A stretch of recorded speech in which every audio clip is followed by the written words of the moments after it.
നിന്റെ പ്രവാചകം പറയുകയാണ്, ഉളുവെടുക്കുമ്പോൾ മോനെ, നിന്റെ കൈകൊണ്ട് ചെയ്ത പാപം, നിന്റെ നാവ് കൊണ്ട് പറഞ്ഞ പാപം, നിന്റെ കണ്ണുകൊണ്ട് കണ്ട പാപം, ശരീരത്തിന്റെ ഓരോ അവയവങ്ങൾ നീ കഴുകുമ്പോഴും ആ വെള്ളത്തുള്ളിക്കകത്ത്, വെള്ളത്തിന്റെ തുള്ളിക്കകത്ത് നിന്റെ പാപം അല്ലാഹു കഴുകിക്കളയുകയാ.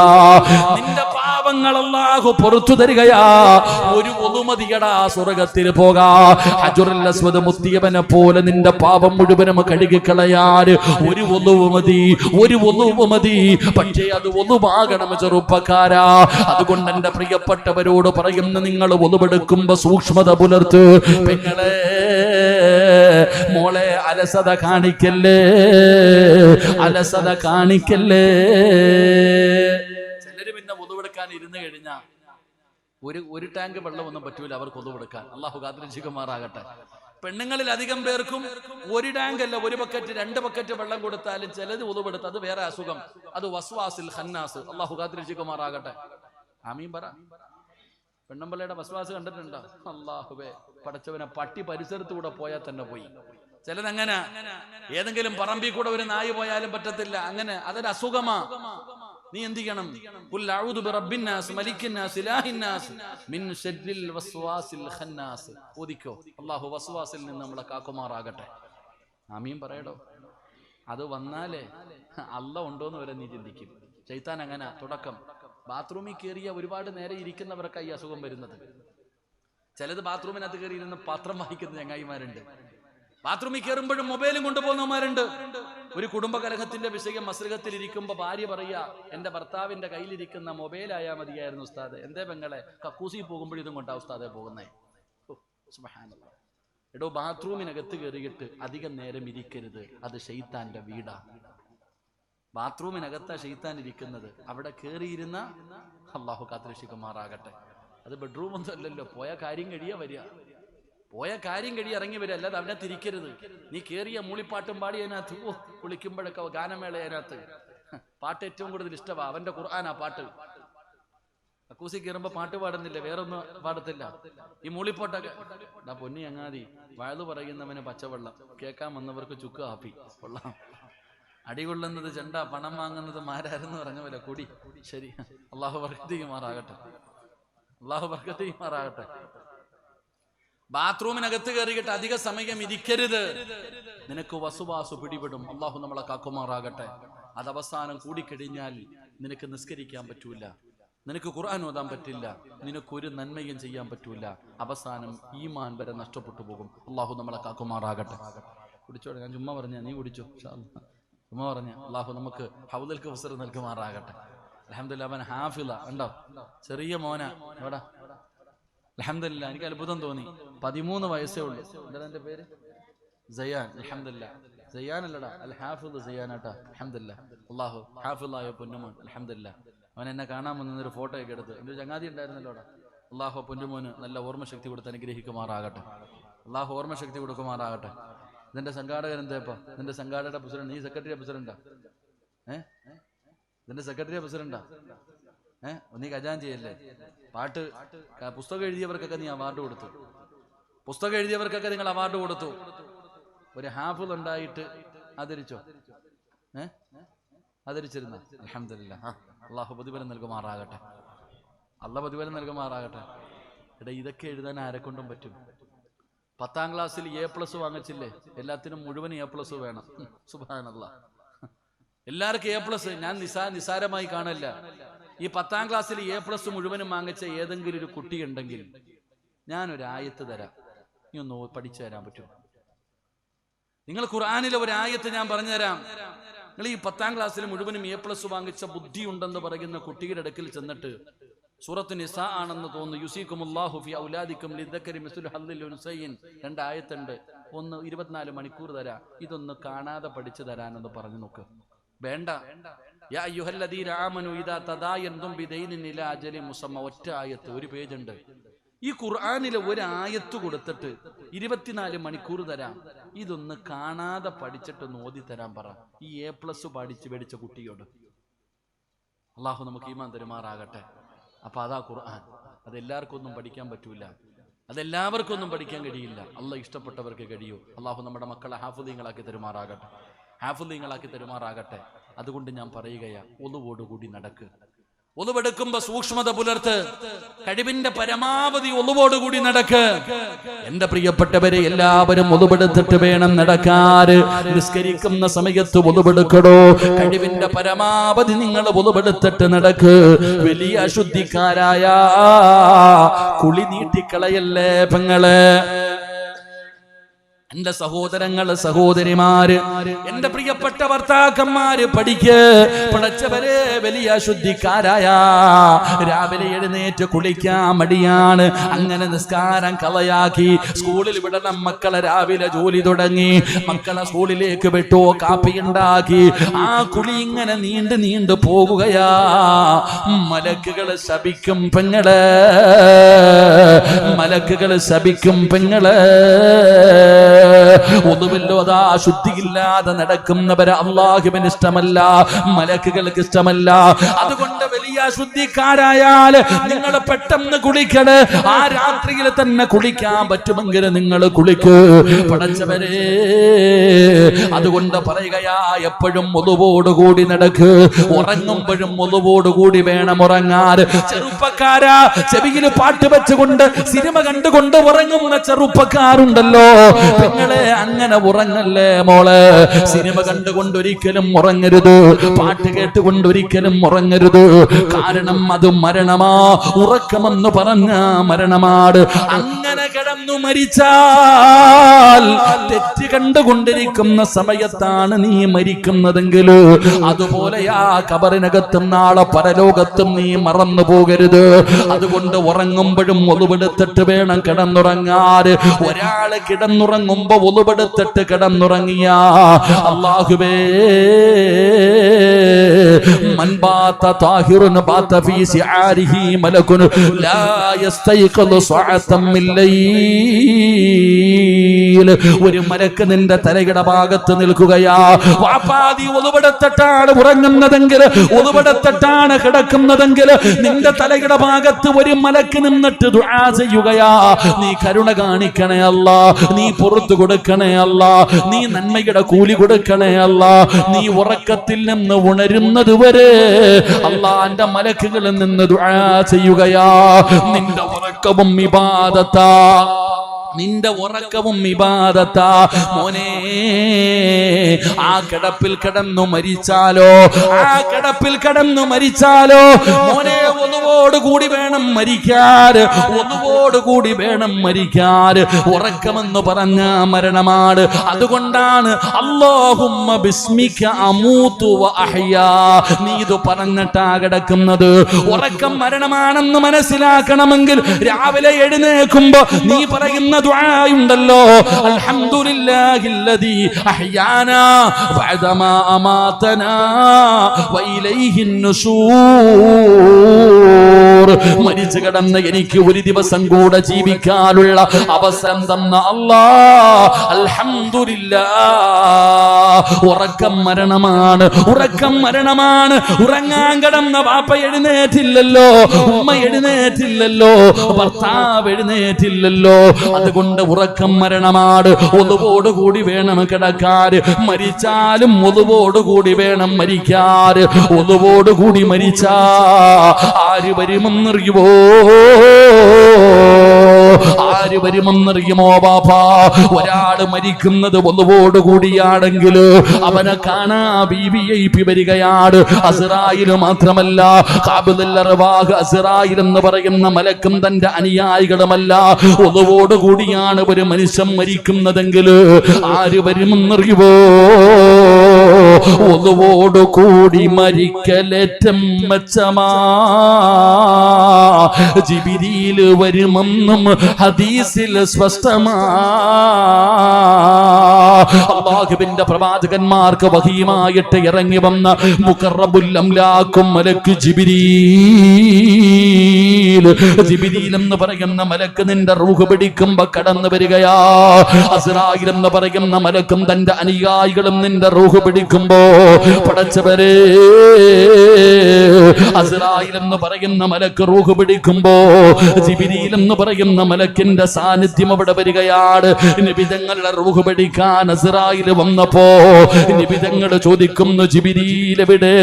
അസ്റായിലേ, ജിബ്രീൽ എവിടെ? ജിബ്രീലിനെ കാണണം അസ്റായീൽ, വിളിച്ചു കൊണ്ടുവരാ പറയുമ്പോ അല്ലാഹുവിന്റെ പ്രവാചകൻ ലോകത്തോട് വിട പറയുന്ന സമയത്ത് ജിബ്രീൽ അലൈഹിസ്സലാമിനെ കണ്ടു എന്ന ചരിത്രം പറയുമ്പോ ഒതുവോട് കൂടിയാണ് മരിക്കുന്നതെങ്കിൽ വരും ചെറുപ്പക്കാരാ, ജിബ്രീൽ എന്ന് പറയുന്ന മലക്കുകളുടെ നേതാവായ വിവിഐപിയായ മലക്കുണ്ടല്ലോ, നിന്റെ റൂഹ് പിടിക്കുന്ന സമയത്ത് നിന്റെ ചാരത്ത് കടന്നു വരികയാണ്. അതുകൊണ്ട് ചെറുപ്പക്കാരാ, മോനെ ഒതുവെടുത്തിട്ട് വേണം കിടന്നുറങ്ങാൻ. മുറിയട്ടെ മുറിയാതിരിക്കട്ടെ അതൊന്നും ഒരു വിഷയമല്ലടോ. ഒതുവെടുത്തിട്ട് വേണം കിടക്കാൻ, ഒന്നുപെടുത്തിട്ട് വേണം കിടക്കാൻ, ദിക്റുകൾ പറഞ്ഞുകൊണ്ട് വേണം കിടക്കാ. കാരണം ഉറക്കം മരണമാണ്. നിന്റെ അവസാനത്തെ വാക്കാണ് പരിഗണിക്കുന്നത്, അവസാനം ചെയ്തതാണ് പരിഗണിക്കുന്നത്. അതുകൊണ്ട് സിനിമ കണ്ടുകൊണ്ട് ഫോൺ നെഞ്ചത്ത് വെച്ച് കിടന്നുറങ്ങുമ്പോ ഉമ്മ ചെന്നിട്ടാണ് മൊബൈൽ എടുത്തു മാറ്റുന്നത്, വാപ്പ ചെന്നിട്ടാണ് എടുത്തു മാറ്റുന്നത്. ആ ദുസ്വഭാവം മാറ്റണം ചെറുപ്പക്കാരാ. മോനെ ഒന്നുകൂടി വേണം മരിക്കാൻ. അതുകൊണ്ട് സദസ്സിൽ കടന്നു വന്നവരോട് പറയുകയാണ്, ഇനി മുതൽ ഉതുവെടുക്കുന്ന സമയം സമാധാനത്തോടെ ക്ഷമയോടുകൂടി ഉതുവെടുക്ക്. കൈകാലുകൾ നല്ലതുപോലെ കഴുകു, ഉദുവിന്റെ അവയവങ്ങൾ കയറ്റിക്കെടുകു. കാരണം ഒരിക്കലും നിനക്കത് നഷ്ടമല്ല. നാളെ പടച്ച റബ്ബിന്റെ പരലോകത്തേക്ക് ഖബറിനകത്ത് നിന്ന് എഴുന്നേറ്റ് വരുന്ന ദിവസമുണ്ടല്ലോ. ഇസ്രാഫീൽ എന്ന് പറയുന്ന മലക്ക് സൂർ എന്ന് പറയുന്ന കാഹളത്തിൽ രണ്ടാമത് മൂതുമ്പോ പള്ളിപ്പറമ്പിലെ ഖബറിനകത്ത് നിന്ന് എഴുന്നേറ്റ് പട്ടികയുടെ കോലത്തിൽ പന്നികയുടെ കോലത്തിൽ കഴുതയുടെ രൂപത്തിൽ പേപ്പട്ടിയെ പോലെ വരുന്നവർ, നടന്നു വരുന്നവർ, ഇഴഞ്ഞു വരുന്നവർ, മുഖത്ത് മാംസമില്ലാത്തവർ, കുഷ്ഠരോഗികളെ പോലെ വരുന്നവർ, ഉഹുദമലയോളം വലിപ്പമുള്ള വയറ് വലിച്ചുകൊണ്ട് നാളെ പടച്ച റബ്ബിന്റെ പരലോകത്തേക്ക് കടന്നു വരുമ്പോ പ്രകാശിക്കുന്ന മുഖവുമായി കടന്നു വരികയാണ്. പടച്ചവനെ ഉളൂവിന്റെ അവയവങ്ങൾ ഇങ്ങനെ പ്രകാശിക്കുകയാണ്. അങ്ങനെയാണ് ഈ ഉമ്മത്തിനെ തിരിച്ചറിയുന്നതെന്ന് നബി തങ്ങൾ അവിടെ നിന്ന് പരിചയപ്പെടുത്തുമ്പോ, സഹോദരാ ശുദ്ധിയായി നടക്കൂ, ഒന്നുകൂടി നടക്കൂ, ശുദ്ധിയായി നടക്കൂ. അല്ലാഹുവിന്റെ മലക്കുകൾ നിന്നെ സ്നേഹിക്കുമെന്ന് ആദരവായ പ്രവാചകൻ നബി മുഹമ്മദ് മുസ്തഫ സല്ലല്ലാഹു അലൈഹി വസല്ലമ തങ്ങൾ പറയുമ്പോ, അല്ലാഹുവേ ഒന്നുകൂടി മരിക്കാ ഭാഗ്യമ തരണേ അല്ലാ, ഭാഗ്യമ തരണേ അല്ലാ. ജിബ്രീൽ അലൈഹിസ്സലാമിനെ കൺകുളിർമയോട് കണ്ടിട്ടു അവിടത്തെ സാക്ഷിയാക്കി പടച്ചവനെ ലോകത്തോട് യാത്ര പറയുന്ന മുത്തഖീങ്ങൾ ഞങ്ങളെ പെടുത്തണേ അല്ലാ.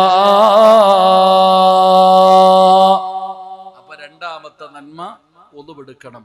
ഒന്നുവെടുത്ത് സൂക്ഷ്മതയോടുകൂടി ഒന്നുവെടുത്ത് ശുദ്ധിയായിട്ട് നടക്കുന്നവരെ അള്ളാഹുവിനും ഇഷ്ടമാ, അള്ളാഹുവിന്റെ മലക്കുകൾക്കും ഇഷ്ടമാ. അതോടുകൂടി മരിക്കാൻ അള്ളാഹു ഭാഗ്യം തരുമാറാകട്ടെ, അള്ളാഹു ഭാഗ്യം തരുമാറാകട്ടെ. സമയം 11 മണി ആയില്ലേ? അൽഹംദുലില്ലാ. Time to time. ഞാൻ പറഞ്ഞ സമയമെത്തി. കറക്റ്റ് 11 മണി. ഇൻഷാ അല്ലാഹ് അള്ളാഹു നമ്മുടെ മജ്ലിസ് സ്വീകരിക്കുമാറാകട്ടെ. ആമീൻ പറയടോ. അള്ളാഹു സ്വീകരിക്കുമാറാകട്ടെ. ഞാൻ വഴുത് തുടങ്ങിയപ്പോൾ എന്തു പറഞ്ഞു? 11 മണിക്ക് ചവിട്ടുന്നു. ഇൻഷാ അല്ലാഹ് വാക്ക് പറഞ്ഞാൽ പാലിക്കണം. വാക്ക് പറഞ്ഞിട്ട് പാലിച്ചില്ലെങ്കിൽ ഉടുതുണി പോലും ഇല്ലാതെ അള്ളാഹു സ്വർഗത്തിൽ നിന്ന് ഇറക്കി വിടും. ആദം നബി അള്ളാഹു സ്വർഗത്തിൽ നിന്ന് ഇറക്കി വിട്ടത് നിസ്കരിക്കാത്തതിന്റെ പേരിലായിരുന്നില്ല. യാ ആദം ഉസ്കുൻ അൻത വസൗജുകൽ ജന്ന വകുലാ മിൻഹാ റഗദൻ ഹൈസു ശിഅ്തുമാ വലാ തഖറബാ ഹാദിഹി ശജറ ഫതകൂനാ മിനൽ ളാലിമീൻ. വാക്ക് പാലിച്ചില്ല, ഉടുതുണി പോലും അള്ളാഹു കൊടുത്തില്ല. എനിക്ക് സ്വർഗത്തിൽ പോകണം. അള്ളാഹു ഭാഗ്യം തരുമാറാകട്ടെ, അള്ളാഹു ഭാഗ്യം തരുമാറാകട്ടെ. എന്ത് വേണം ഇനി? നിങ്ങൾ ഇരിക്കുമെങ്കിൽ ഒരു കാര്യം കൂടെ പറയാം, ഇല്ലെങ്കിൽ ദ്വാ ചെയ്ത് പിരിയുക. എനിക്ക് അത്യാവശ്യമൊന്നുമില്ല. എനിക്ക് നാളെ എത്ര മണിയായാലും എനിക്ക് തിരക്കൊന്നുമില്ല. എനിക്ക് നാളെ അല്ലേ പരിപാടിയുള്ളൂ. അല്ലാഹു ഈമാൻ തരുമാറാകട്ടെ. എന്ത് വേണം? ബാക്കി കൂടെ പറയണമെന്ന് ആഗ്രഹമുള്ളവരെന്ന് കൈപൊക്കിക്കും. പൈസ ചോദിക്കുമ്പോഴെല്ലാം ഇവിടെ തന്നെയൊക്കെ കാണണം. ഞാൻ പിരിവ് ചോദിക്കുമല്ലോ, ആ പിരിവ് ചോദിക്കുന്ന സമയത്തും ഇതേ ആത്മാർത്ഥത കാണിക്കണം. ഒരു പാല വിട്ട് അങ്ങോട്ടും ഇങ്ങോട്ടും പോണ്ടേ?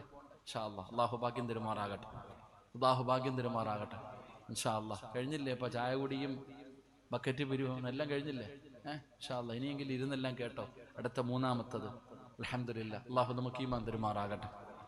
അല്ലാഹ് ഈമാൻ തരുമാറാകട്ടെ. എൻ്റെ പ്രിയപ്പെട്ട സഹോദരങ്ങളെ, മൂന്നാമത്തെ വിഭാഗമാരാ മഹാനായ ആദരവായ പ്രവാചകൻ നബി മുഹമ്മദ് മുസ്തഫ. ആദരവായ പ്രവാചകൻ നബി മുഹമ്മദ് മുസ്തഫ സല്ലല്ലാഹു അലൈഹി വസല്ലമ തങ്ങൾ പറയുകയെ ആയിഷ ബീബി റളിയല്ലാഹു തആല അൻഹ നിവേദനം ചെയ്യുന്ന ഹദീസ്. നബി തങ്ങൾ പറഞ്ഞു, ആയിഷ, ഞാൻ സ്വർഗത്തിൽ ഇന്നലെ ഞാൻ സ്വർഗം കണ്ടു. നബി തങ്ങൾ പറഞ്ഞു, ഞാൻ സ്വർഗത്തിലൂടെ ഇങ്ങനെ നടന്നു പോകുമ്പോൾ സ്വർഗത്തിന്റെ മധ്യഭാഗത്ത് ഉയരമുള്ള സ്ഥലത്തൊരു കൊട്ടാരം കണ്ടു. ആ കൊട്ടാരത്തിനകത്തിരുന്നിട്ട് ആരോ ഇരുന്ന് ഖുർആൻ ഓതുകയാണ്. നബി തങ്ങൾ പറയുന്നു, ഞാൻ ഇന്നലെ സ്വർഗം കണ്ടു. ഞാൻ സ്വർഗത്തിലൂടെ ഇങ്ങനെ നടന്നു പോകുമ്പോ സ്വർഗത്തിലെ മനോഹരമായ ഒരു കൊട്ടാരം, ആ കൊട്ടാരത്തിന്റെ അകത്തിരുന്നിട്ട് ഒരാളിങ്ങനെ ഇബാദത്ത് ചെയ്യുന്നു, ഖുർആൻ ഓതുന്നുണ്ട്. മനോഹരമായ ശബ്ദം. നബി തങ്ങൾ പറഞ്ഞു, ആ ശബ്ദം നല്ല പരിചയമുണ്ട്, പക്ഷെ ആളെ തിരിയുന്നില്ല. ആ ഖുർആൻ ഓതുന്ന ശബ്ദം കേൾക്കുമ്പോൾ അള്ളാഹുവിന്റെ പ്രവാചകൻ സല്ലല്ലാഹു അലൈഹി വസല്ലമ തങ്ങൾക്ക് ആ ശബ്ദം നല്ല പരിചയം, പക്ഷെ ആളെ തിരിയുന്നില്ല. നബി തങ്ങൾ ഇങ്ങനെ ആരാണെന്ന് ചിന്തിച്ചു കൊണ്ട് നിൽക്കുമ്പോൾ മലക്കുകൾ പറഞ്ഞു കൊടുത്തു, നബിയെ, അതാരാണെന്നറിയുമോ? ഹാരിസത്ത് ബിൻ നുഅ്മാൻ റളിയല്ലാഹു തആല അൻഹു. നബി തങ്ങളുടെ സഹാബിയ ഹാരിസത്ത് ബിൻ നുഅ്മാൻ റളിയല്ലാഹു തആല അൻഹു. അള്ളാഹുവിന്റെ പ്രവാചകൻ സല്ലല്ലാഹു അലൈഹി വസല്ലമ തങ്ങൾ ചോദിച്ചു, എന്റെ ഹാരിസാനെ നിങ്ങൾക്ക് എങ്ങനെ അറിയാം? എന്റെ ഹാരിസയെ നിങ്ങൾക്ക് എങ്ങനെ അറിയാം? അള്ളാഹുവിന്റെ പ്രവാചകൻ പെടുന്ന മലക്കുകളോട് ചോദിക്കുന്നു, എന്റെ ഹാരിസയെ നിങ്ങൾക്ക് എങ്ങനെ അറിയാം? മലക്കുകൾ പറയുന്നു, യാ റസൂലല്ലാഹ്, ആരോട് ചോദിച്ചാലും ഹാരിസയുടെ പേര് പറയും നബിയെ. ഹാരിസത്ത് ബിൻ നുഅ്മാൻ എന്ന് പറയുന്ന സഹാബി അറിയാത്ത മലക്കുകളില്ല. എല്ലാവർക്കും ഹാരിസയെ അറിയാം. ആരാണ് ഹാരിസ? നബി തങ്ങൾ ചോദിക്കുമ്പോ മലക്കുകൾ പറയുന്നു, യാ റസൂലല്ലാഹ്, ഹാരിസയുടെ പ്രത്യേകത എന്തെന്നറിയുവോ? അല്ലാഹു ഹാരിസയ്ക്ക് സ്വർഗത്തിലെ ഭക്ഷണം കൊടുക്കുമെന്ന് നബി മുഹമ്മദ് മുസ്തഫ സല്ലല്ലാഹു അലൈഹി വസല്ലമ തങ്ങൾ ആ സ്വർഗത്തിലെ കൊട്ടാരത്തിന്റെ അകത്തിരുന്ന് ഖുർആൻ ഓതിയിരുന്നത് മഹാനായ ഹാരിസത്ത് ബിൻ നുഅ്മാൻ റളിയല്ലാഹു തആല അൻഹു.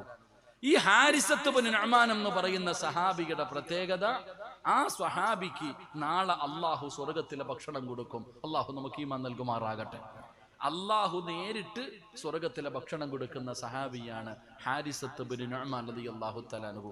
ഇത് പറയുമ്പോൾ ആയിഷ ബീബി റളിയല്ലാഹു തആല അൻഹ ചോദിച്ചു, നബിയെ, എന്ത് നന്മ ചെയ്തിട്ടാ? അപ്പൊ നബി തങ്ങൾ പറഞ്ഞു, കദാക്കൽ ബിർറു, മാതാപിതാക്കൾക്ക് ഗുണം ചെയ്ത മകനായതുകൊണ്ടാണ് ഈ മലക്കുകൾ ഇഷ്ടപ്പെട്ടത്. അപ്പൊ ആയിഷ ബീബി റളിയല്ലാഹു തആല അൻഹ ചോദിച്ചു, എനിക്ക് എൻ്റെ വാപ്പാനെയും ഉമ്മാനെയും വല്ലാത്ത ഇഷ്ടമാ, അപ്പൊ എനിക്കും കിട്ടുമോ നാളെ സ്വർഗത്തിലെ ഭക്ഷണം? എന്റെ മാതാപിതാക്കളോട് എനിക്ക് വല്ലാത്ത ഇഷ്ടമുണ്ട്, അപ്പൊ നാളെ അല്ലാഹ് എനിക്കും തരുമോ സ്വർഗത്തിലെ ഭക്ഷണം? നബി തങ്ങൾ പറഞ്ഞു, ആയിഷ, അള്ളാഹുവിന്റെ പ്രവാചകൻ സല്ലല്ലാഹു അലൈഹി വസല്ലമ തങ്ങൾ പറഞ്ഞു, അള്ളാഹുവിന്റെ അടുക്കൽ നിന്ന് സ്വർഗത്തിൽ നിന്ന് ഭക്ഷണം വാങ്ങിച്ചു കഴിക്കണമെങ്കിൽ ആ സഹാബിക്ക് ഉണ്ടായിരുന്ന 3 ഗുണങ്ങളുണ്ട്. മാതാപിതാക്കളെ സ്നേഹിച്ച മലക്കുകൾ സ്നേഹിക്കും. സ്വർഗത്തിൽ അള്ളാഹു കഴിക്കാൻ തരുന്ന ആദ്യത്തെ ഭക്ഷണം ഏതാണെന്നറിയോ? ഏതാടോ? സ്വർഗത്തിൽ അള്ളാഹു ആദ്യം കഴിക്കാൻ തരുന്ന ഭക്ഷണം മീനിന്റെ കരളാണെന്നാ പറയുന്നത്. അള്ളാഹു ഈമാൻ തരുമാറാകട്ടെ. എന്ത് തിന്നിട്ടുണ്ടോ? കണ്ടിട്ടുണ്ടോ? അള്ളാഹു വാങ്ങിച്ച് കഴിക്കാൻ ഭാഗ്യം തരുമാറാകട്ടെ. അപ്പൊ ഹാരിസത്ത് ബിൻ നുഅ്മാൻ എന്ന് പറയുന്ന സഹാബിക്ക് 3 നല്ല സ്വഭാവം ഉണ്ടായിരുന്നു. ഇത് നിങ്ങൾക്ക് ആർക്കെങ്കിലും ഉണ്ടെങ്കിൽ നമ്മൾ രക്ഷപ്പെടും. അള്ളാഹു ഭാഗ്യം തരുമാറാകട്ടെ. ആ 3 സ്വഭാവം പറഞ്ഞിട്ട് നമുക്ക് ദുആ ചെയ്തു പിരിയാം. അള്ളാഹു ഭാഗ്യം തരുമാറാകട്ടെ. ഇരിക്കൂലേ? എനിക്കാണെങ്കിൽ സുഖമില്ലടോ. ഞാനും മഞ്ഞപ്പിത്തം പിടിച്ചിരിക്കുക. എനിക്ക് മഞ്ഞപ്പിത്തം, ഡോക്ടർ റെസ്റ്റ് എടുക്കാൻ പറഞ്ഞിരിക്കുക. എൻ്റെ റെസ്റ്റ് ഇതാ. അള്ളാഹു ശിഫ നൽകുമാറാകട്ടെ. ഞാൻ ഇരുന്ന് പ്രസംഗിച്ചോട്ടെ. സ്റ്റേജിൽ കുഴപ്പമൊന്നുമില്ലല്ലോ. അപ്പൊ ഇൻഷാ അല്ലാഹ് നമുക്ക് ഇരുന്നിട്ട് ഇൻഷാ അല്ലാഹ് അൽഹംദുലില്ലാഹ് ഒരു ഫാത്തിഹ ഓദിക്കുക. ഇലാ ഹദറത്ത് റൂഹി നബിയിനാ വ ഹബീബുനാ മുഹമ്മദിൻ സ്വല്ലല്ലാഹു അലൈഹി വസല്ലം. അൽ ഫാത്തിഹ.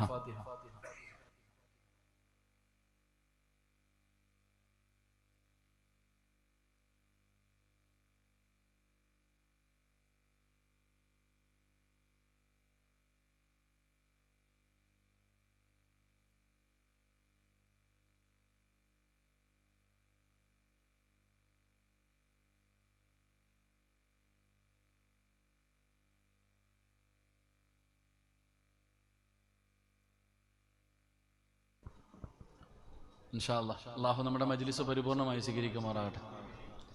എല്ലാവരും ഒന്ന് എഴുന്നേറ്റേ. സ്റ്റേജിൽ നിങ്ങളൊക്കെ പെണ്ണുങ്ങളൊക്കെ ഒന്ന് എഴുന്നേറ്റ്. ഇനിയൊരു കണ്ടീഷൻ ഉണ്ട്. ഇവിടെ ഇരുന്നാൽ ഇനി സലാത്ത് പറഞ്ഞിട്ടേ പിരിയാൻ പാടുള്ളൂ. ഇനി ഇവിടെ ഇരുന്ന് കഴിഞ്ഞാൽ എപ്പോഴേ പിരിയാൻ പാടുള്ളൂ? 3 സ്വലാത്ത് പറഞ്ഞിട്ടേ പിരിയാൻ പാടുള്ളൂ. അത്യാവശ്യമുള്ളവര് ആരും തിരിഞ്ഞു നോക്കരുത്, പൊക്കോളി. അത്യാവശ്യമുള്ളവർ ഇറങ്ങി പോവുക. അല്ലാത്തവർ ഇരുന്ന അവസാനം വരെ ഇരിക്കണം. നല്ലവർ മാത്രമേ ആമീൻ പറയാനിരിക്കാവൂ. അതാ എൻ്റെ ആഗ്രഹം. ഇൻഷാ അല്ലാഹ് എല്ലാവരും ഒന്ന് കസേര മുന്നോട്ട് കയറ്റി. ഞാൻ ഇരുന്നില്ലേ, നിങ്ങളെല്ലാവരും ഒന്ന് അടുത്തിരുന്ന്. പോകേണ്ടവർ പൊക്കോട്ടെ, നമ്മൾ വിഷയാക്കണ്ട. തിരിഞ്ഞു നോക്കല്ലേ കാക്കമാരെ. ഈ സെൻട്രലിലെ വഴിയൊക്കെ അടച്ച് എല്ലാവരും ഒന്ന് ഫ്രണ്ടോട്ട് കയറിക്കുക. അതാ ആ തെങ്ങിൻ്റെ വീട്ടിലേക്ക് ഇഷ്ടം പോലെ ആൾ കയറിക്കുക. ഒന്ന് കയറിക്കുക. നിങ്ങളൊക്കെ ഒന്ന് കാണാനുള്ള കൊതി കൊണ്ടാ. കയറിക്കോ, കസേര എടുത്ത് ഫ്രണ്ടോട്ട് കയറി. ഇൻഷാ അല്ലാഹ് ഇങ്ങോട്ട് ഫ്രണ്ടിലോട്ട് വാ ഹബീബെ. പോകേണ്ടവരൊക്കെ പൊക്കോളി. ഇൻഷാ അല്ലാഹ് ഇരിക്കെ, ഫ്രണ്ടിലോട്ട് കയറ്. അൽഹംദുലില്ലാ, അല്ലാഹുവേ മുന്നോട്ട് കയറിയിരിക്കുന്നവരെ അല്ലാഹുവേ അവരുടെയൊക്കെ സ്വർഗപ്രവേശനം നീ നേരത്തെ ആക്കണേ തമ്പുരാനെ. എല്ലാവരും ഒന്ന് കയറിക്കുക, ഫ്രണ്ടിലോട്ട് കയറിക്കുക. പോകേണ്ടവരൊക്കെ പൊക്കോ. അൽഹംദുലില്ലാ. സ്വല്ലല്ലാഹു അലാ മുഹമ്മദ്.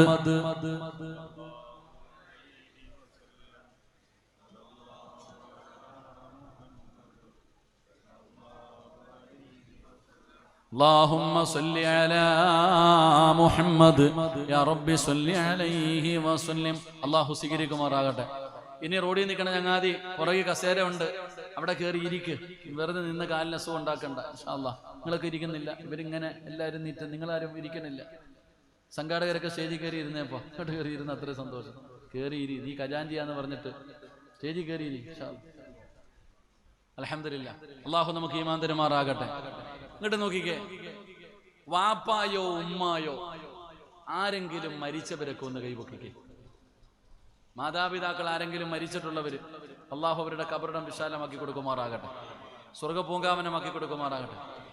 ആരെങ്കിലും ഇപ്പൊ ജീവിച്ചിരിക്കുള്ളവരെ കൈപൊക്കിക്കേ.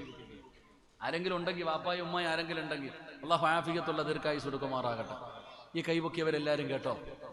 ഹാരിസത്ത് ബിൻ നുഅ്മാൻ എന്ന് പറയുന്ന സഹാബി, ആ സഹാബിക്കുണ്ടായിരുന്ന 3 ഗുണങ്ങളിൽ ഒന്നാമത്തെ ഗുണം, നാളെ സ്വർഗത്തിലെ ഭക്ഷണം അല്ലാഹു കൊടുക്കാനുള്ള കാരണം നബി തങ്ങൾ പറഞ്ഞു, ആയിഷ, ഹാരിസത്ത് ബിൻ നുഅ്മാൻ റളിയല്ലാഹു തആല അൻഹുവിനുണ്ടായിരുന്ന പ്രത്യേകത എന്തെന്നറിയുമോ? ഹാരിസത്ത് ബിൻ നുഅ്മാൻ എന്ന സഹാബിയുടെ പ്രത്യേകത എന്തെന്നറിയുമോ? തന്റെ സ്വന്തം കൈകൊണ്ട് ഉമ്മയ്ക്ക് ഭക്ഷണം വാരിക്കൊടുക്കുന്ന മകനായിരുന്നു എന്ന് നബി മുഹമ്മദ് മുസ്തഫ സല്ലല്ലാഹു അലൈഹി വസല്ലമ തങ്ങൾ പറഞ്ഞു. ഹാരിസത്ത് ബിൻ നുഅ്മാൻ എന്ന് പറയുന്ന സഹാബി സ്വന്തം കൈകൊണ്ട് ഉമ്മയ്ക്ക് ഭക്ഷണം വാരിക്കൊടുക്കുമായിരുന്നു. അല്ലാഹു ഈമാൻ തരുമാറാകട്ടെ. അല്ലാഹു ഈമാൻ തരുമാറാകട്ടെ. വാപ്പായിക്കോ ഉമ്മായിക്കോ ജീവിതത്തിൽ ഒരിക്കലെങ്കിലും ഒരു ഉരുള ഭക്ഷണം വാരിക്കൊടുത്തിട്ടുള്ള മക്കളൊന്ന് കൈവക്കിക്കുക.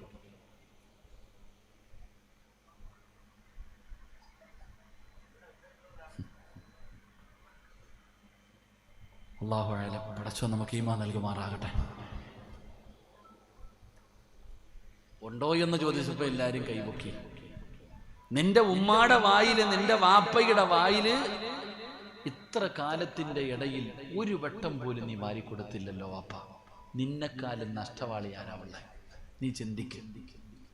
വാപ്പായ്ക്കും ഉമ്മായ്ക്കും ഒരു നേരമല്ല, ഒരു വട്ടം ഒരു ഉരുള ഭക്ഷണം നിന്റെ ഉമ്മാടെ വായിൽ, നിന്റെ വാപ്പയുടെ വായിൽ വാരി കൊടുക്കാൻ നിന്നെ കൊണ്ട് പറ്റിയിട്ടില്ലെങ്കിൽ നീ ആരാന്ന് നീ ചിന്തിക്കുക. അതെങ്ങനെ വാരിക്കൊടുക്കാനായില്ലേ? അതെങ്ങനെ വാരിക്കൊടുക്കാനാ? സമയമില്ലല്ലോ നമുക്ക്. പെണ്ണുമ്പിള്ളയുടെ വായിൽ വെച്ചു കൊടുക്കാൻ നിനക്ക് സമയമുണ്ട്, ചങ്ങാതിമാരുടെ വായിൽ വെച്ചു കൊടുക്കാൻ സമയമുണ്ട്. ഈ പ്രായം ചെന്ന് ഇവരുടെ വായി വെച്ചു കൊടുത്തിട്ട് നിനക്കെന്ത് കിട്ടാനാ? കാരണം സുബ്ഹാനല്ലാഹ്, നീ വളർന്നു പോയില്ലേ? നമ്മൾ വളർന്നു പോയല്ലോ വല്ലാതെ. ഇന്ന് ഉമ്മയെയും ഉപ്പയെയും നമ്മളിൽ പലരും തിരിഞ്ഞു നോക്കുന്നില്ലല്ലോ. എന്റെ പ്രിയപ്പെട്ടവരെ, ഹാരിസത്ത് ബിൻ നുഅ്മാൻ റളിയല്ലാഹു തആല അൻഹു അല്ലാഹുവേ തന്റെ ഉമ്മാടെ വായിലേക്ക് സ്വന്തം കൈകൊണ്ട് ഭക്ഷണം വാരിക്കൊടുക്കുന്ന മകനായിരുന്നു. ഉമ്മാ, എത്ര പ്രാവശ്യം വാങ്ങിച്ച് തിന്നിട്ടുണ്ടാകും സഹോദരാ. ഉമ്മാടെ കയ്യിൽ നിന്ന് ഭക്ഷണം വാങ്ങിച്ച് കഴിക്കാത്തവൻ, വാപ്പയുടെ കയ്യിൽ നിന്ന് ഭക്ഷണം വാങ്ങിച്ച് കഴിക്കാത്ത ആരുമില്ലല്ലോ. എല്ലാവരും വാങ്ങിച്ച് കഴിച്ചവരാണ്. പക്ഷേ 40 കൊല്ലത്തിന്റെ ഇടയിൽ നിനക്കൊരിക്കൽ പോലും നിന്റെ ഉപ്പ ആരാ ഉപ്പയെന്നറിയോ? ആരാ ഉപ്പയെന്നറിയോ? ആരാ ഉമ്മയെന്നറിയോ? മഹാനായ ആദരവായ പ്രവാചകൻ നബി മുഹമ്മദ് മുസ്തഫ സല്ലല്ലാഹു അലൈഹി വസല്ലമ തങ്ങളോട് ഒരു സ്വഹാബി ചോദിച്ചു, യാ റസൂലല്ലാഹ്, എന്റെ മാതാപിതാക്കളിൽ എനിക്ക് ഏറ്റവും കൂടുതൽ കടമ ആരോടാ നബിയേ? നബി തങ്ങൾ പറഞ്ഞു, നിന്റെ ഉമ്മയോടാണ്. പിന്നെ ആരോടാ നബിയേ? നിന്റെ ഉമ്മയോടാണ്. പിന്നെ ആരോടാ നബിയേ? നിന്റെ ഉമ്മയോടാണ്. പിന്നെ ആരോടാ നബിയേ? നിന്റെ വാപ്പയോടാണ്. ആദ്യത്തെ 3 പ്രാവശ്യം അല്ലാഹുവിന്റെ റസൂല് പറഞ്ഞു ഉമ്മ ഉമ്മ ഉമ്മ. കാരണം എന്തെന്നറിയുവോ? ഗർഭം ചുമന്നതു 10 മാസം തള്ളയാ, പ്രസവിച്ച വേദന തിന്നതും അവർ തന്നെയാ, പാലൂട്ടി നിന്നെ വളർത്തലും അവരാണ്. ഈ 3 കാര്യം ഉപ്പയിൽ ഒഴിവാണ്. 9.5 മാസക്കാലം ചുമന്നുകൊണ്ട് നടന്നത് നമ്മുടെ ഉമ്മയാടോ? അല്ലാഹുവേ, എല്ലാവരും കല്യാണങ്ങൾക്ക് പോകും, ആഘോഷങ്ങൾക്ക് പോകും. ഉമ്മ പോകാറില്ല. ഉമ്മ ഒന്നിനും പോകാറില്ല. കാരണം ഉമ്മയ്ക്ക് പോകാൻ കഴിയില്ല. വയറ് നിറച്ചു ഭക്ഷണം കഴിക്കാൻ കഴിയില്ല. ഉമ്മയ്ക്ക് നല്ലതുപോലെ ഒന്ന് കിടന്നുറങ്ങാൻ കഴിയില്ല. കാരണം നമ്മുടെ ഉമ്മയാണ് 9.5 മാസക്കാലം 10 മാസം വയറ്റിൽ ചുമന്നുകൊണ്ട് നടന്നത് ഉമ്മയാണ്. ഉമ്മയ്ക്ക് പരാതിയില്ല. സ്വന്തം മക്കളെ കുറച്ചു നേരം കയ്യിലെടുത്ത് വെച്ചാ നമ്മുടെ കയ്യങ്ങ് വേദനിക്കുകയാണ്. ഉമ്മ എങ്ങനെ സങ്കടം പറഞ്ഞില്ല? 10 മാസം ഉമ്മ ചുമന്നു. റബ്ബേ, ഉമ്മ പട്ടിണിയാണെങ്കിലും നമ്മളെ പട്ടിണിക്കിട്ടിട്ടില്ല.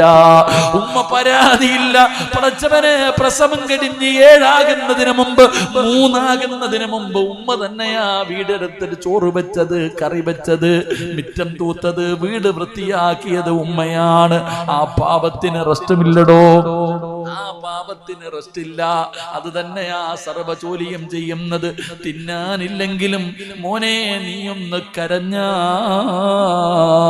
ഉമ്മ വന്നിട്ട് പാല് തരുമായിരുന്നു, കെട്ടിപ്പിടിച്ച് കരയുമായിരുന്നു. എന്തൊരു സ്നേഹമായിരുന്നു ഉമ്മയ്ക്ക്. റബ്ബേ, അല്ലാഹുവേ, ഗർഭം ചുമന്നത് ഉമ്മയാണ്. മരണവേദനയുടെ വേദനയാടോ? എത്ര വേദന സഹിച്ച് നമ്മുടെ ഉമ്മ പ്രസവിച്ചിട്ടുണ്ട്. അല്ലാഹുവേ, ഉമ്മയുടെ കാൽച്ചുവട്ടിൽ ആ സ്വർഗം, ഉമ്മയുടെ പൊരുത്തമില്ലാതെ ഒരുത്തനും രക്ഷപ്പെടില്ലടോ. ഏതു കൊലകൊമ്പനാണെങ്കിലും ഉമ്മയുടെ പൊരുത്തമില്ലാതെ രക്ഷപ്പെടില്ല. ഉമ്മയുടെ പൊരുത്തമാണ് വേണ്ടത്. ഉമ്മയുടെ കാൽച്ചുവട്ടിലാണ് സ്വർഗം കിടക്കുന്നത്. എന്റെ പ്രിയപ്പെട്ടവരെ, വാപ്പയെ മറന്നു പോകുന്ന ഒരുപാട് മക്കളുണ്ട്. എല്ലാവർക്കും ഉമ്മമാരെ മതി. എല്ലാവർക്കും ഉമ്മമാരെ മതി. വാപ്പാനെ നമ്മളിൽ പലർക്കും ഇഷ്ടമല്ലടോ. കാരണം വാപ്പ വഴക്കു പറയും, വാപ്പ നമ്മളെ തല്ലാറുണ്ട്, ദേഷ്യപ്പെടാറുണ്ട്. എല്ലാവർക്കും ഉമ്മമാരെ മതി. എല്ലാവർക്കും ഉമ്മയോട് വല്ലാത്ത സ്നേഹമാണ്. പക്ഷേ നമ്മളിൽ അധികം പേരും വാപ്പയെ സ്നേഹിക്കാറില്ല. ഇന്നും നമുക്ക് വെറുപ്പാണ്. എന്റെ പ്രിയപ്പെട്ടവരെ, വാപ്പയാരാണെന്നറിയോ? വാപ്പയാരാണെന്നറിയോ? ചിലപ്പോ ഉപ്പ ദേഷ്യം വരുമ്പോ നമ്മളെ തല്ലും. ഉപ്പ ചിലപ്പോ ദേഷ്യം വരുമ്പോ നമ്മളെ വഴക്കു പറയും. ദേഷ്യപ്പെട്ട് ഉപ്പ റൂമിനകത്ത് പോയി കിടക്കും. ഉമ്മ റൂമിനകത്ത് ചെല്ലുമ്പോ വാപ്പ ഉറങ്ങാതെ കിടക്കുകയാണ്. വാപ്പ ഉമ്മയോട് ചോദിക്കും, അവൻ വല്ലതും കഴിച്ചോ? എന്റെ മോൻ വല്ലതും കഴിച്ചോ? ഞാൻ അവനെ തല്ലിയില്ലേ? പെട്ടെന്ന് ദേഷ്യം വന്നപ്പോ ഞാൻ എൻ്റെ മോനെ തല്ലിപ്പോയി. നീ ഒന്ന് പോയി സമാധാനിപ്പിക്കും. ഉമ്മാനോട് പറയും, നീ ഒന്ന് പോയി സമാധാനിപ്പിക്കും. എൻ്റെ മോന്റെ കാലൊന്ന് തടകി കൊടുക്ക്, അവന് കഴിക്കാൻ ഭക്ഷണം കൊടുക്ക്. വാപ്പയാ ഉമ്മാനെ പറഞ്ഞു വിട്ടത്. വാപ്പയാണ് ഉമ്മയെ പറഞ്ഞു വിട്ടത്. ഉപ്പാനെ വെറുക്കുന്ന മക്കളെ, ഉമ്മാടെ കാൽച്ചുവട്ടിലാണ് സ്വർഗം കിടക്കുന്നതെങ്കിലും ആ സ്വർഗത്തിന്റെ വാതില് വാപ്പയാ. എല്ലാ മക്കളും കേട്ടോ, ഉമ്മാനെ വല്ലാതെ സ്നേഹിക്കുന്ന മക്കളോട് വാപ്പയാ മോനെ വാതില്, വാപ്പ സ്വർഗത്തിന്റെ മധ്യവാതിലാണെന്ന് നബി മുഹമ്മദ് മുസ്തഫ സല്ലല്ലാഹു അലൈഹി വസല്ലമ തങ്ങൾ പറയുമ്പോ, അതുപോലെ ഒരു വാപ്പയും ഉമ്മയും നിനക്കുണ്ടായിട്ട് നിന്റെ ജീവിതത്തിൽ ഒരിക്കൽ കൊടുക്കാൻ പറ്റിയില്ലല്ലോ. നീ നിന്റെ ഭാര്യയുടെ വായിൽ വെച്ചു കൊടുക്കും, നിന്റെ മക്കളുടെ വായിൽ വെച്ചു കൊടുക്കും, നിന്റെ കൂട്ടുകാരുടെ ബർത്ത്ഡേക്ക് കേക്ക് മുറിച്ചിട്ട് നിന്റെ കൂട്ടുകാരുടെ വായിലേക്ക് വെച്ചു കൊടുക്കും. പക്ഷേ ജന്മം നൽകിയ പിതാവിനെ മറന്നുപോയല്ലോ, ജന്മം നൽകിയ പിതാവിനെ മറന്നുപോയല്ലോ. നിനക്ക് വേണ്ടി സ്നേഹിച്ച നിന്റെ ഉമ്മാനെ നീ മറന്നുപോയല്ലോ. എന്തേ സഹോദരാ, എന്തേ സഹോദരാ, പടച്ച റബ്ബേ, മാതാപിതാക്കളെ കുറിച്ച് പഠിക്കണം സഹോദരാ. ഉമ്മയാരാണെന്നറിയുവോ? നമ്മുടെ കൂടെ അവര് മാത്രമേ ഉള്ളൂ. നമുക്ക് ദുആ ചെയ്യാ, നമുക്കെന്തു പ്രയാസം വന്നാലും അവരെ നമ്മുടെ കൂടെയുള്ളൂ. എടോ, ലോകത്ത് ആര് വഴക്കു പറഞ്ഞാലും നമുക്കിഷ്ടമല്ല, ആര് ദേഷ്യപ്പെട്ടാലും നമുക്ക് സഹിക്കൂല. അത് കൂടപ്പറപ്പാകട്ടെ, ഭാര്യയാകട്ടെ, മക്കളാകട്ടെ, കൂട്ടുകാരാകട്ടെ. പക്ഷേ രാത്രി 11 മണിക്ക് വീട്ടിലേക്ക് കയറി ചെല്ലുമ്പോൾ ഉമ്മ വീട് തുറന്നു, വാതില് തുറന്നിട്ട് ഉമ്മ പറയും സമയത്തുറങ്ങൂല, ഭക്ഷണം കഴിക്കൂല. എടപ്പോയടാ എന്ന് പറഞ്ഞു ഉമ്മ നമ്മളെ വഴക്ക് പറയും. അത് കേൾക്കാനൊരു സുഖമാണോ? ഉമ്മ വഴക്ക് പറയുമ്പോഴും കേൾക്കാനൊരു സുഖമാണ്. ഉമ്മാടെ വഴക്കിന് പോലും വല്ലാത്ത ഒരു സമാധാനമുണ്ടായിരുന്നു. പക്ഷേ ഇന്ന് മറന്നുപോയല്ലോ.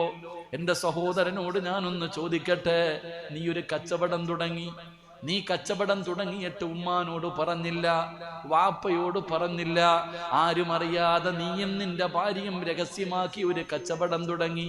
അവസാനം നഷ്ടത്തിലായി, കച്ചവടം നഷ്ടത്തിലായി. രാത്രി നീ കിടപ്പറയിൽ ഉറങ്ങാതെ ഇരിക്കുമ്പോ ഭാര്യ ചോദിക്കും, എന്തേ ഇക്കാ ഉറങ്ങാത്തത്? എടീ, കച്ചവടമൊക്കെ തകർന്നു പോയി, ലക്ഷങ്ങളുടെ നഷ്ടം വന്നു. ഭാര്യ പറയുന്ന വാക്കെന്തെന്നറിയോ? നിങ്ങൾക്ക് അങ്ങനെ തന്നെ വേണം. ഞാൻ പറഞ്ഞിട്ട് നിങ്ങൾ കേട്ടില്ലല്ലോ. നമ്മൾ സങ്കടപ്പെട്ട് റൂമിനകത്തിരിക്കുമ്പോ ഭാര്യ പറയുന്ന, ചില പെണ്ണുങ്ങൾ പറയുന്ന വാക്ക്, നിങ്ങൾക്ക് അങ്ങനെ തന്നെ വേണം. അവസാനം അതിനകത്ത് കിടന്നിട്ട് ഉറക്കം വരാതെ രാത്രി സിറ്റ് ഔട്ടിൽ വന്നിട്ട് കസേരയിൽ ഇരുട്ടത്ത് ഫാനിട്ട് കൊണ്ട് കിടക്കുമ്പോ ഉമ്മ വന്നിട്ട് ചോദിക്കുന്നു, എന്തേ മോനെ ഉറങ്ങിയില്ലേ? എന്തു പറ്റിയടാ മോനെ? ഉമ്മാ, സമ്പത്തൊക്കെ നഷ്ടമായി, കച്ചവടമൊക്കെ നഷ്ടമായി. ഉമ്മ തലയിൽ കൈവച്ചിട്ട് പറയും, പോട്ട മോനെ, അല്ല തരുമടാ. അതൊരു സമാധാനമാണ്, അതൊരു സമാധാനമാണ്. പക്ഷേ നിനക്കല്ല മാതാപിതാക്കളെ തന്നിട്ട് നിന്റെ ഉമ്മാടെ വായിലൊന്ന് ഭക്ഷണം വെച്ചു കൊടുക്കാൻ നിനക്ക് കഴിഞ്ഞില്ലല്ലോ. നിനക്കതിന് ഭാഗ്യമില്ലാതെ പോയല്ലോ. എത്ര വലിയ പ്രതിഫലമാ സഹോദരാ. ആ പ്രായം ചെന്ന ഉമ്മയ്ക്കും ഉപ്പയ്ക്കും കൊടുത്തിട്ട് എന്ത് കിട്ടാനാണ്?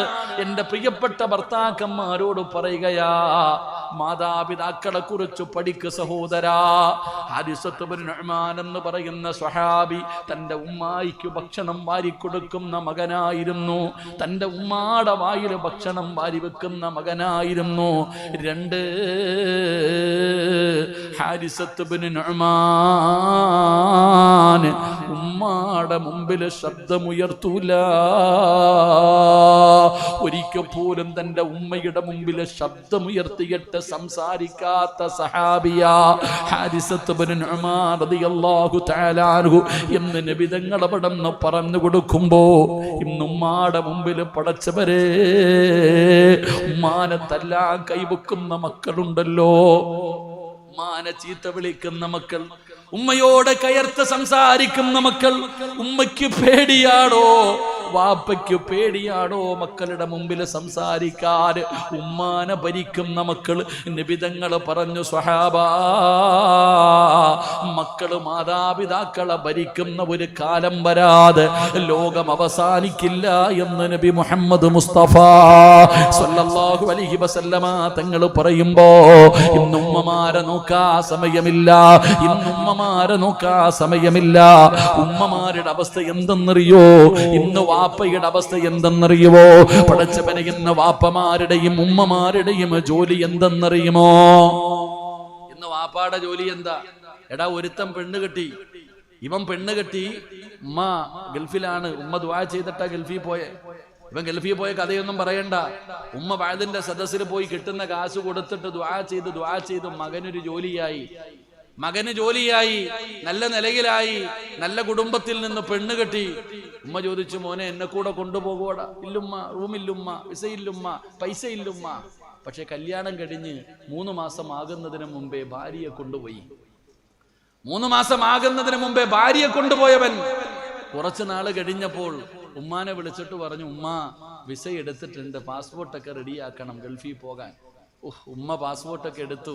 കൂട്ടുകാരോടൊക്കെ പറഞ്ഞു, ഞാൻ പോവാ, എൻ്റെ മോൻ ഗൾഫിൽ കൊണ്ടുപോവാ, എൻ്റെ മകൻ എന്നെ മറന്നില്ലല്ലോ. ഉമ്മയ്ക്ക് വലിയ സന്തോഷം. ഉമ്മക്ക് ഇങ്ങനെ ഇവിടെ നിന്ന് കയറി ദുബൈയിലോ ഒമാനിലോ ഷാർജയിലോ അബുദാബിയിലോ എവിടെങ്കിലും എയർപോർട്ടിൽ പോയി ഇറങ്ങി. പടച്ചവനെ, മക്കള് വന്നു, കാറ് വന്നു, വിളിച്ച് വീട്ടിൽ കൊണ്ടുപോയപ്പോഴാ ഉമ്മയ്ക്ക് കാര്യം മനസ്സിലായത്. ഉമ്മാനോടുള്ള സ്നേഹം കൊണ്ട് കൊണ്ടുപോയതല്ല, ഭാര്യ പ്രസവിക്കാറായി പേറ്റെടുക്കാൻ കൊണ്ടുപോയതാ. അള്ളാഹു ഈമാൻ തരുമാറാകട്ടെ. അവിടെ ചെന്നപ്പോഴാ മനസ്സിലായത്, ഉമ്മാനെ കൊണ്ടുപോയത് പെണ്ണുമ്പിള്ള പ്രസവിക്കാറായി. ഇവളാവുമ്പോ തിന്നാൻ വല്ലതും കൊടുത്താൽ മതിയല്ലോ, അല്ലെങ്കിൽ 50,000 1 ലക്ഷം ഒക്കെ കൊടുക്കണമല്ലോ. ഇതിന് തിന്നാൻ കൊടുത്തില്ലേ. ഉമ്മയുടെ ജോലി ഇന്ന് മക്കളെ നോക്കല, ഇന്ന് പേറ്റിട്ട് പ്രസവിച്ച് കിടക്കുന്ന ഭാര്യയെ നോക്കല ഉമ്മയുടെ ജോലി. വാപ്പ പിന്നെ വലിയ പോസ്റ്റിലാ. ഇവൻ കൊട്ടാരം പോലെ ഒരു വീട് പണിതിട്ടിട്ടുണ്ട്. ഇവൻ വിളിച്ചു പറയും, വാപ്പ വൈകിട്ട് പോയിട്ട് അവിടെ കാവല് കിടക്കണേ. അല്ലാഹ് ഈമാൻ തരുമാറാകട്ടെ.